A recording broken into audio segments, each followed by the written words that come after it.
Mirembe stood in the kitchen, carefully arranging the table with candles and the china they had received as a wedding gift. It was their 5th anniversary, a day she used to look forward to with butterflies in her stomach. But tonight, something felt empty. The house was too quiet, her heart too heavy. Obasi, her husband, had been distant for months. He still came home, still kissed her forehead out of habit, but the warmth was gone. Conversations had turned into one-word replies. Smiles were rare, and touch was colder than silence. She looked at the clock. He was late again. Just a year ago, they were the couple everyone admired in Kinado. Mirembe, with her laughter and kind eyes, and Obasi, the charming businessman who built his empire from scratch. They had dreams, to travel, to build a family, to grow old together. But slowly, those dreams faded. Ever since Mirembe lost her job at the media house, things shifted. She offered to help with side work, maybe even start a small business. But Obasi had waved it off. "Let me handle everything," he always said. "You just rest." But rest had turned into restlessness. She felt invisible, like a bird in a golden cage. No more work, no voice in decisions, no idea what her husband really did with his time. Tonight, as she placed the last flower on the table, she looked around and realized she had prepared an anniversary dinner for someone who might not even show up. And deep down, something told her this wasn't forgetfulness. It was the beginning of truth unraveling. Every morning, Mirembe woke up before the sun. She quietly got dressed, packed a small bag, and left the house without a sound. Obasi thought she was going to see her cousin in Lucina or attend community events, but the truth was very different. Mirembe had taken a job as a waitress at one of the most upscale restaurants in the city. It wasn't what she had dreamed of. She used to work in media, interview big names, write stories that moved people. Now she was serving plates and wiping down tables. But she needed this. Not just the money, though that helped, but the feeling of doing something for herself. After months of feeling useless, Mirembe was desperate to breathe again. She couldn't stay home every day pretending everything was fine.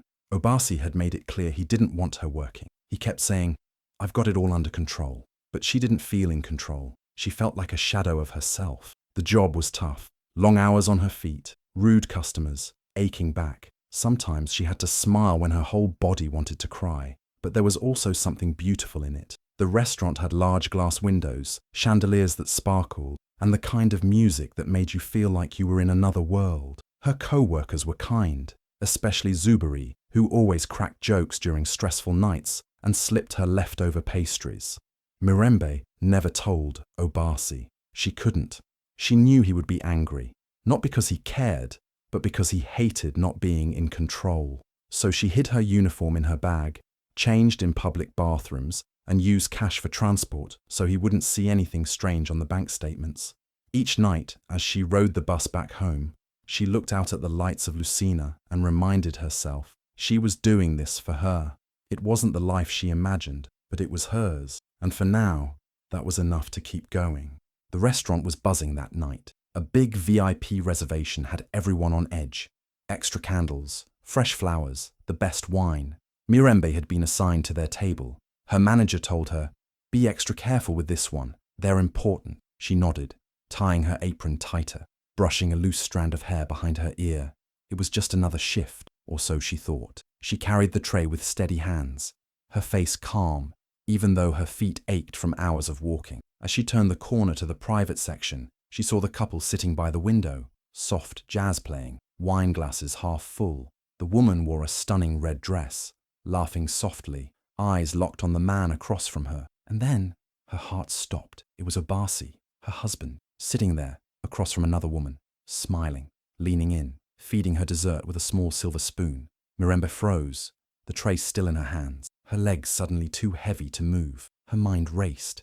Maybe she was wrong. Maybe it wasn't him, but it was. She could never mistake that face. The same face that used to kiss her goodnight. The same voice now calling another woman queen. She wanted to scream, to drop the tray, to march up and ask him why. But she didn't. She did the unthinkable. She walked up to the table and served them. Her hands trembled slightly as she poured the wine. Obasi didn't even look at her closely. He barely glanced up. The woman in red giggled and leaned into him. Mirembe kept her face still, but inside, everything shattered. She had made him dinner the night before, thinking maybe they could reconnect. And now, here he was, acting like she didn't exist. The pain cut deeper than any words could explain, but she didn't say a word. She bowed slightly and walked away, holding back the tears, her heart pounding so loud she could barely hear the music anymore. That night, Mirembe realized something important. Silence can be powerful, and she wasn't going to scream or beg. She would watch, she would remember, and when the time was right, she would rise. Mirembe kept moving, tray in hand, a tight smile painted on her face, like a mask she couldn't take off. Her eyes burned, but she wouldn't let a single tear fall. Not out there, not in front of them. Every time the woman in red laughed, Mirembe felt like the sound pierced her chest. Every toast they raised, every shared look, every playful whisper across the candlelit table, it was like a slow, cruel punishment she couldn't escape from. Obasi looked happy, happier than he'd looked with her in a long time. He poured the woman's wine gently, brushed something off her shoulder, and leaned in like they were in their own little world. And Mirembe was just the help, invisible, forgotten. She refilled their glasses, cleared the empty plates, and tried to keep her hands steady. But inside, she was crumbling. Her heart felt too big for her chest, like it was swollen with pain she had no space to hold. She told herself over and over, "Don't cry here, don't break here." But her soul was screaming. Then she heard it, Obasi's voice, soft but clear. "I've never loved anyone like you," he said to the woman. Mirembe stood still for a moment, the words slicing through her like a blade. That voice, that sentence, that lie, after everything they had shared, after all the years, all the memories, all the sacrifices. And now he said that to someone else. She turned quickly and rushed to the back room, pushing open the staff door with trembling hands. As soon as it closed behind her, she collapsed onto the floor. The tears came fast, hard, unstoppable. She covered her mouth so no one would hear the sobs. Her body shook as she cried, not just from heartbreak, but from shock, from betrayal, from the sheer weight of pretending she was okay. She sat on the cold floor for minutes that felt like hours. Her apron was soaked, her chest tight, her soul in pieces. But even in that moment, something inside her whispered, "This is not the end. Let them laugh now. You will rise later." And that tiny voice, that last bit of strength, was the only thing that kept her breathing. Mirembe didn't sleep much after that night. She lay in bed next to Obasi, pretending to be asleep while his phone buzzed quietly beside him. He never noticed her eyes wide open in the dark, staring at the ceiling, heart still raw from what she had seen. But she didn't confront him. Not yet. She knew shouting wouldn't help. Tears wouldn't change him. So instead, she made a quiet decision. She would gather proof. She would be calm, smart, patient. The next morning, she went to work as usual, but everything had changed. Zuberi, her kind and funny co-worker, noticed the sadness in her eyes. When they had a short break, he asked, "What's really going on, Mirembe?" At first, she stayed silent, but something about his voice, his kindness made her open up. Just a little. She didn't tell him everything, but enough.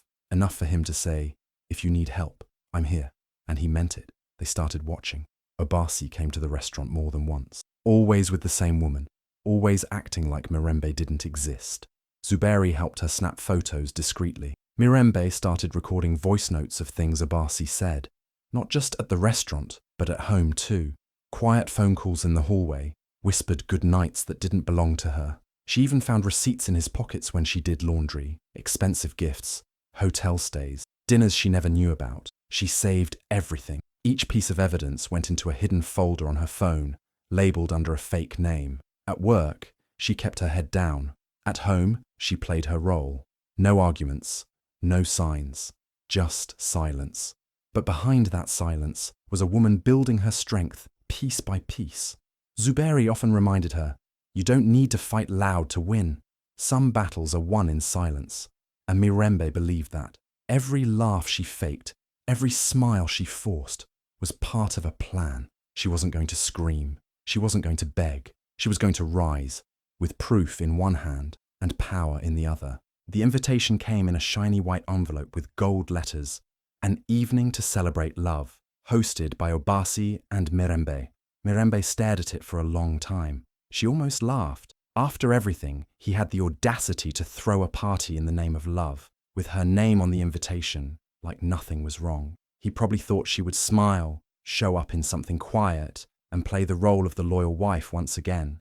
But this time, Mirembe had other plans. The night of the gathering, the hall was filled with laughter, soft music, and well-dressed guests. Obasi was in his element, shaking hands, hugging relatives, giving speeches. The room was full of people who respected him, his family, church elders, business partners, friends from Kinado. Everyone saw him as the perfect man, the perfect husband. Then Mirembe walked in, heads turned. She wore a bold, fitted red gown, the same shade the other woman had worn the night Mirembe saw them together. Her back was straight, her eyes calm. She looked like a woman who had nothing left to fear. Obasi's smile froze when he saw her. She walked up to the microphone, which was meant for a toast. She didn't raise a glass. She raised her phone. "Since we're here to celebrate love," she said, her voice steady, "I thought it would be good to share what love has sounded like in my life." She pressed play. The room went silent. Obasi's voice filled the hall, whispering to another woman, calling her queen, laughing, lying, promising love he never gave Mirembe. Photo after photo appeared on the screen behind her. Dinners, hotel receipts, even videos of them together. Gasps filled the room. Someone dropped their wine glass. Obasi stood frozen, his mouth opening and closing, but no words came out. His mother put her hand over her heart. The church elder shook his head slowly. His business partner quietly stepped away. No yelling, no fighting, just truth. When the last recording ended, Mirembe looked at the crowd and said softly, "This is what I lived through, but not anymore." Then she walked away, her head high, her heels clicking like thunder against the marble floor. Silence turned to shame, and shame turned to her freedom. After that night, everything began to fall apart for Obasi, fast and loud, like a house built on lies crashing to the ground. The morning after the gathering, his phone wouldn't stop ringing, not with congratulations, but with questions, anger, and disappointment. His business partners pulled out of deals, saying they didn't want to be tied to a man with no integrity. Clients withdrew contracts quietly, choosing not to be associated with scandal. His clean, polished image was gone. Even the woman in red, the same one he had called Queen, walked away. She had been watching from the crowd that night, her eyes wide as all the secrets spilled out. When they got outside, she slapped his hand away and said, "You lied to me too. I thought I was special." Then she stormed off, heels clacking into the night, never looking back. At home, Obasi faced something worse than anger: silence. His parents refused to speak to him. His mother said, "You didn't just cheat on your wife, you embarrassed all of us." Church elders called to say he would be removed from his leadership role. Family members whispered when he walked into a room. The respect he had spent years building disappeared in days. Meanwhile, Mirembe stayed calm. She walked into the courthouse a week later, wearing a simple dress and carrying a folder full of everything she had collected: photos, recordings, receipts. She filed for divorce, citing emotional cruelty and public humiliation. Her lawyer didn't have to say much. The truth was already public. When the court ruled in her favor, giving her a fair settlement and full independence, Mirembe walked out without looking back. She didn't cry. She didn't gloat. She simply felt free. Obasi tried to reach her once, sent a message, no reply. The man who once held everything, money, reputation, love, was now left with nothing but the echo of his own lies. And the woman he once took for granted, she was already building something new, something he could never destroy. Mirembe stood in front of the little cafe in Lucina, keys in hand, heart full. The sign above the door read, "Moyo Café, where strength is served." It was small, warm, with wooden chairs, soft lights, and walls painted in warm earth tones. But to her, it felt like a palace, not because of how it looked, but because of what it meant. This was hers. Every corner, every detail, every mug on every shelf had her fingerprint on it. When her story went viral, women from all over Kinado began messaging her. Strangers became sisters. Some shared their pain. Others sent support. A few offered money, saying, "I wish I had your courage. Let me be part of your new beginning." That's how the cafe was born, not just with bricks and paint, but with sisterhood and fire. Mirembe poured herself into the place. She chose every recipe carefully, filling the menu with comfort food, dishes her mother used to make when she was sad, drinks that tasted like hope. But more than food, she wanted the cafe to serve something deeper: healing. Every Thursday evening, She pushed the tables aside, lit candles, and opened the doors for women's healing circles. No judgment, just stories, tears, laughter, and strength. Women came from all walks of life, some heartbroken, some tired, some silently strong. They shared, they listened, they grew. Soon, Mirembe added financial empowerment classes on Saturdays. She taught women how to manage money, start small businesses, and protect their futures. No woman should feel trapped because she doesn't have her own, she often said. And they listened, not just because of her words, but because of her journey. Every day the cafe buzzed with life, the smell of fresh bread, the sound of soft music, the sight of women hugging each other goodbye, lighter than they came. Mirembe wasn't just a woman who had survived betrayal. She had become something more, a voice, a guide, a builder of strength. And now, instead of waiting to be served love, she served courage, healing, and sisterhood, one cup at a time. It was a quiet afternoon at Moyo Cafe. The sun poured in through the windows, casting golden light across the wooden floors. Mirembe was behind the counter, laughing softly with a young girl from the women's circle, when the door opened and everything paused. Obasi walked in. He looked nothing like the man he once was. His suit hung loosely on his frame. His eyes were tired, and his shoulders slumped with a weight that hadn't been there before. For a moment, he just stood there, staring at her like he wasn't sure if he should have come. Mirembe didn't flinch. She stood tall, steady, calm, not cold, just healed. He walked up slowly, voice low. "I made a mistake," he said, eyes pleading. "I've lost everything. I thought I was chasing happiness, but I was blind. I miss us. I miss you." She listened, politely, let him speak, let him pour out his regret like spilled milk across the counter. And when he finally looked at her, waiting for a response, she smiled gently, not with bitterness, not with anger, but with peace. "I'm not angry anymore," she said. "In fact, I'm grateful." His eyebrows pulled together, confused. "Grateful?" "Yes," she nodded. "Because if you hadn't broken me the way you did, I would have never discovered how strong I could be. I would have stayed small. I would have waited forever for you to see me. But now, I see myself. And that's something I'll never lose again." He stood there, silent. The smell of coffee filled the air. Laughter echoed from the back, and life moved on. Without him. "I wish you healing," she added softly. "But not here, not with me." Obasi gave a small nod, eyes glassy, then turned and walked out of the cafe, the same door he once imagined she'd always be waiting behind. But Mirembe didn't look back. She turned to the next customer, with the same calm strength she had built from the ashes, ready to keep serving something deeper than coffee, her power, her peace, and her new life. There was a time Mirembe served food with trembling hands, hiding tears behind forced smiles. A time when her voice was small, her spirit cracked, and her heart carried the weight of betrayal. She walked quietly then, afraid, uncertain, alone. But that woman no longer existed. Now, Mirembe stands tall in front of crowds, her voice steady, her smile real. She no longer carries shame, she carries stories. Her cafe, Moyo, has become more than a place to eat. It's a lighthouse, a space where women come not just to sip tea, but to find pieces of themselves they thought were lost.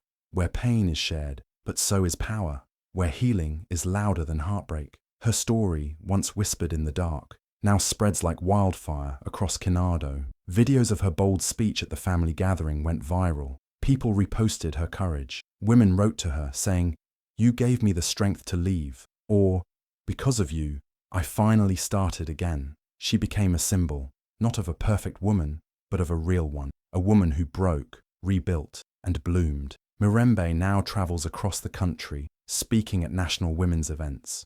She stands on stages she never dreamed of, holding the microphone like it's her second heartbeat. Her words are simple, raw, honest, and they move people, not because she's famous, but because she's free. She once served tables. Now she serves courage, and the hands that once shook in pain, now they lift other women higher.